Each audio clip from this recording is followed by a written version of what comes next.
السلام علیکم، میں فروق اعظم، آپ دیکھ رہے ہیں میرا یوٹیوب چینل۔ یقیناً آپ خیریت سے ہوں گے۔ ایک نئی اپڈیٹ کے ساتھ حاضر ہوا ہوں۔ آج میں جماعت اسلامی کے حوالے سے اپڈیٹ لایا ہوں۔ جماعت اسلامی کے وفد کی تحریک لبیک پاکستان کے وفد سے ملاقات۔ مزید ویڈیو شروع کرنے سے پہلے اگر آپ میرے چینل پر نئے ہیں تو چینل کو جلدی سبسکرائب کر لیں اور بیل آئیکن کے بٹن پر کلک کر دیں تاکہ ہمارا آپس میں رابطہ جڑا رہے۔ تحریک لبیک پاکستان کے دفتر جماعت اسلامی کے وفد کی آمد ہوئی ہے۔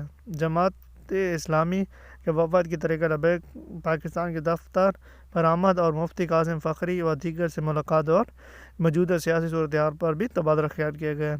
جیسا کہ آپ کے علم میں ہے کہ پچھلے دنوں کراچی میں بلدیاتی الیکشن ہوئے جہاں پر تحریک لبیک پاکستان کے ساتھ دھاندلی کی گئی۔ تحریک لبیک پاکستان کی سیٹوں پہ ڈاکہ ڈالا گیا، لیکن جماعت اسلامی کا کبھی پی ٹی آئی کی طرف اتحاد کرنے کی کوششیں اور ان کے وفد ملاقات کرتے ہیں، تو کبھی نون لیگ کے ساتھ، تو کبھی ایم کیو ایم کے ساتھ، تو کبھی پیپل پارٹی کے ساتھ، لیکن ابھی ان کے ساتھ کسی کی سیٹ ایڈجسٹمنٹس یا ابھی ان کے جو مطالبات ہیں ابھی تک نہیں مانے جا رہے۔ تو اس وجہ سے اب جماعت اسلامی کے وفد کی تحریک لبیک پاکستان کے دفتر آمد بھی ہوئی ہے، اور اب جو اندر کی خبر ابھی اپڈیٹ وہ نہیں آئی۔ جیسے ہی کوئی اپڈیٹ اندر کی آئے گی ہم وہ آپ کے سامنے شیئر کر دیں گے۔ مزید سندھ کے اندر جماعت اسلامی کا ایک بندہ ہے۔ اب ایک بندہ کیسے 87 سیٹیں جیت سکتا ہے؟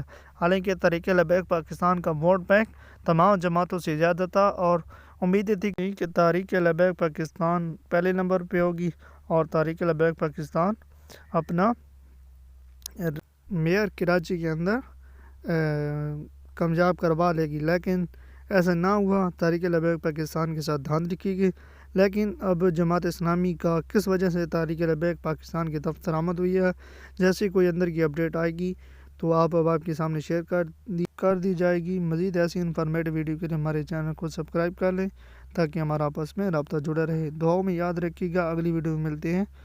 اللہ حافظ۔